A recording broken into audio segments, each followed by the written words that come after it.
Chapter 1. The Vanishing. The city hummed with artificial life. Neon signs flickered against the rain-slicked streets, and holographic billboards displayed ever-smiling figures promising a brighter tomorrow. But beneath the polished veneer of utopia, something was wrong. Ethan Vale had always known. He moved through the crowded streets of Nova Terra, hands buried in the pockets of his coat, his head slightly downturned. The air smelled too clean, the people too content, as if their smiles were etched into their faces rather than born of real joy. He had spent his entire life here, yet something always felt off, like an illusion he couldn't quite shatter. But now, he had a reason to dig deeper. His younger brother, Caleb, had vanished 2 nights ago. The authorities had given him the usual response. Some citizens choose to relocate to off-world colonies for better opportunities. A seamless, well-rehearsed answer. But Caleb had never spoken of leaving. He had no travel permits, no savings, and no reason to abandon everything. Overnight, something had taken him. Ethan's search led him to the lower districts where the city's facade crumbled. Here, the lights dimmed, and the ever-present hum of security drones grew less frequent. People in these parts whispered of disappearances, of those who questioned too much and were never seen again. They called it the vanishing. A lead had brought him here, to a nameless bar nestled between abandoned structures. The air inside was thick with smoke and murmured conversations. Ethan approached the bartender, a gaunt woman with tired eyes, and slid a crumpled note across the counter. "Caleb Vale," he said quietly. "Have you seen him?" The bartender barely glanced at the note before shaking her head. "Nobody by that name here." Ethan exhaled sharply, frustration gnawing at his nerves. He turned to leave but felt a hand grip his wrist. An old man, dressed in rags, stared up at him with watery eyes. "Your brother," the man rasped. "He's not gone. He's taken." Ethan's heart pounded. He crouched down. "Taken where?" The man's fingers trembled as he pointed to the floor. "Below." Before Ethan could press for more, the bar's door burst open. 2 figures in sleek black uniforms entered. Enforcers. The old man's grip tightened for a fleeting moment before he slipped away into the shadows. Ethan kept his head down as the enforcers scanned the room, their helmets reflecting the dim lights. He knew what they were looking for. People like him. People who asked the wrong questions. He had to leave. Now, as he stepped into the cold night air, his mind raced. Below. What did the old man mean? A place beneath the city? A hidden network? One thing was clear. Caleb hadn't just disappeared. He had been taken, and whatever lay beneath Nova Terra held the answers Ethan needed. He just had to survive long enough to find them. Chapter 2. The Vanishing Truth. The city was too perfect, too quiet. Ethan had lived in its manufactured serenity for years, but something about it had always felt off. The smooth roads, the glowing towers, the ever-smiling people, everything operated like a well-oiled machine. But now, as he walked through the neon-lit streets, he saw it for what it was. A lie. Nathan was gone. His brother hadn't just disappeared, he had been erased. Ethan had searched the public records. No missing person report, no security footage, no traces left behind. It was as if he had never existed. And the worst part? No one seemed to care.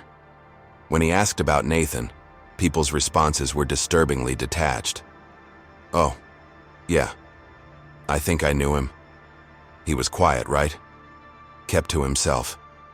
Too bad, but life goes on. Ethan could see it in their eyes. The hesitation. The momentary flicker of confusion before their expressions settled into passive acceptance. Something was suppressing their thoughts. Someone was controlling them. Ethan needed answers. He retraced Nathan's last steps, following the digital trails that had not yet been wiped clean. The last record he could find pointed to the outer district, a decayed area beneath the pristine layers of the city, where the system's grip loosened and the cracks in the illusion became visible. The entrance was hidden in plain sight, an abandoned transit tunnel beneath an old transport hub. No one used it anymore. Or at least, that was what the officials claimed. The moment Ethan stepped inside, the air changed. It was colder, stale. The distant hum of the city above faded into an oppressive silence. His footsteps echoed against the rusting steel walls. He kept moving, pushing deeper into the forgotten corridors of the city. Then, he heard it. A whisper. Not a sound. An intrusion into his thoughts. "You're not supposed to be here." A chill ran down his spine. His instincts screamed at him to turn back, but he didn't. Nathan had come this way, and Ethan wasn't leaving without answers. Chapter 3. The descent. Ethan moved deeper into the tunnel, his footsteps swallowed by the heavy silence. The air was thick, carrying the scent of rust, damp concrete, and something else. Something he couldn't quite place. Something old. Something forgotten. The whisper from before still echoed in his mind. It wasn't a sound. It wasn't even a voice. It was like a thought, pushed into his head from somewhere, or someone else. But there was no one here. At least, that's what the city wanted him to believe. As he walked, the passage twisted and sloped downward. The deeper he went, the more he noticed the walls changing. At first it was subtle, cracks where they shouldn't be, patches of exposed metal where clean concrete once covered them. But then, more signs appeared, graffiti written in a language he didn't recognize, symbols carved into the walls, streaks of dried black stains leading further down. And the silence wasn't natural. It was too absolute. There were no distant hums of machines, no water dripping. Not even the sound of his own breath seemed real. It was as if the tunnel was swallowing all noise, absorbing it. Then his foot brushed against something. A mask. Worn, cracked, covered in dust. The same kind every citizen was required to wear in the city. But this one had been discarded a long time ago. Ethan's pulse quickened. Someone had been here. Someone from the city. And they never came back. He pressed. On, the tunnel widened into what looked like an abandoned station. Train tracks lay rusting beneath layers of dust and debris. Faded signs hung from the ceiling, their letters barely readable. A single metal door stood at the far end. Unlike everything else, it wasn't rusted, it wasn't broken. It was sealed, and beside it the wall was covered in markings, scratches, carvings, and handprints. But they weren't random, they were warnings. Do not open. They are not what you think. Run while you still can. Ethan stepped closer, his heart pounding. He reached out to touch the door, feeling the cold steel beneath his fingertips. That's when he heard it. Not a whisper this time. A breath right behind him. Chapter 4.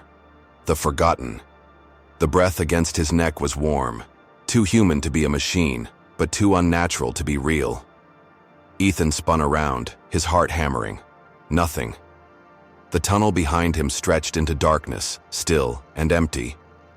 But he knew what he had felt, what he had heard. He was not alone. He turned back to the door. The warning scratched into the metal burned in his mind. Do not open. They are not what you think. Run while you still can. But Ethan wasn't running. Taking a breath, he gripped the handle. It was cold, almost too cold, as if something on the other side was sucking the warmth from the air. He pulled. The door didn't move. He braced himself and pulled harder. The lock gave way with a snap. A gust of air rushed past him, carrying a scent that made his stomach twist. It wasn't rot. It wasn't decay. It was wrong. Like the memory of something that shouldn't exist. The room beyond was dark, the kind of darkness that felt alive. But as his eyes adjusted, he saw them, figures crouched in the shadows, silent, still, watching. At first, they looked human. Their silhouettes were familiar, arms, legs, heads. But then Ethan noticed the way they moved. Not all at once, not like people shifting their weight or breathing. It was more like a reaction, like shadows responding to light. One of them stood. It took a step forward. Its body twisted, too fluidly, too silently. Ethan saw glimpses of something beneath its skin, veins that pulsed with light, a flicker of something shifting behind its eyes.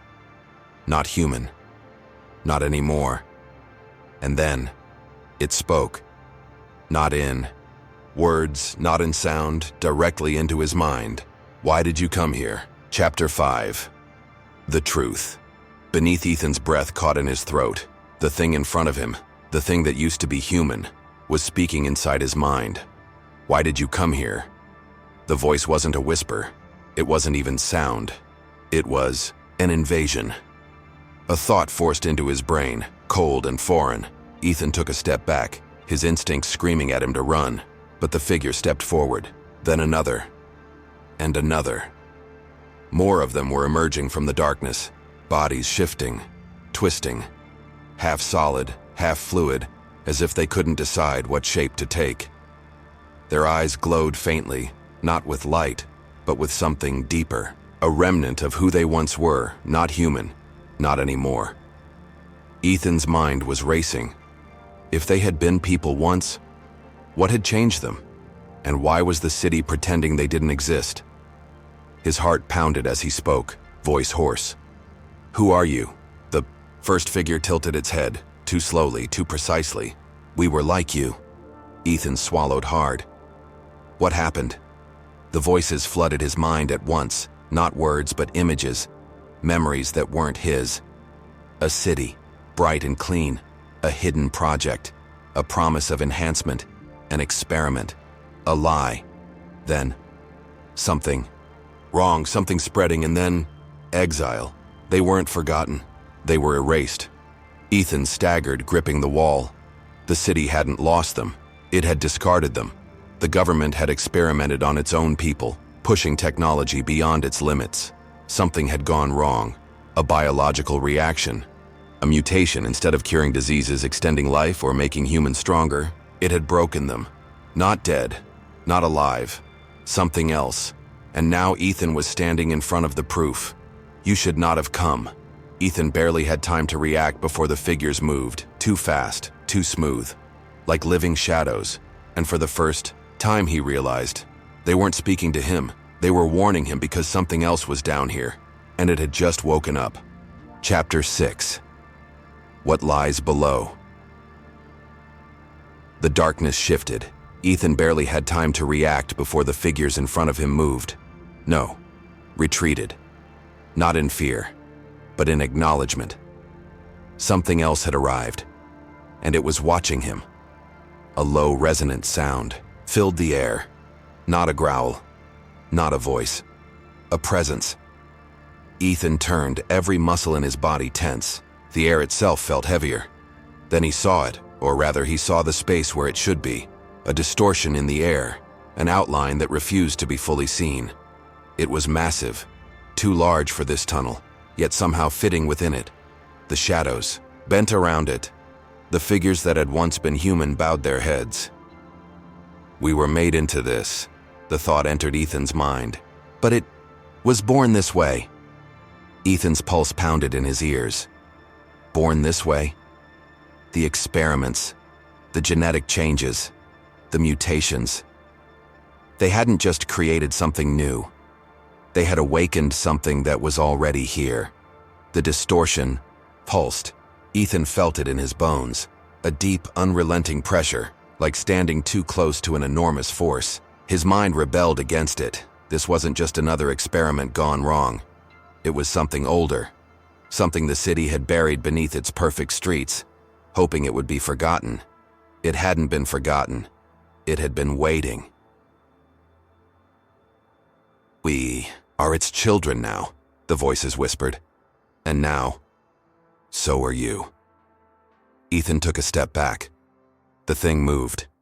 It didn't lunge. It didn't strike. It simply was. And in that instant, Ethan understood. The people in the city, the smiling, passive, controlled citizens, they weren't free. They were being protected. Not from the government. Not from the truth. From this. From the thing that had been locked away. from the thing that had taken the forgotten people and made them its own. He had to run. But even as he turned, the realization clawed its way into his mind. If he escaped, if he told the world, would he be saving them or dooming them all? The tunnel shuddered, the figures watched, and the thing in the dark smiled.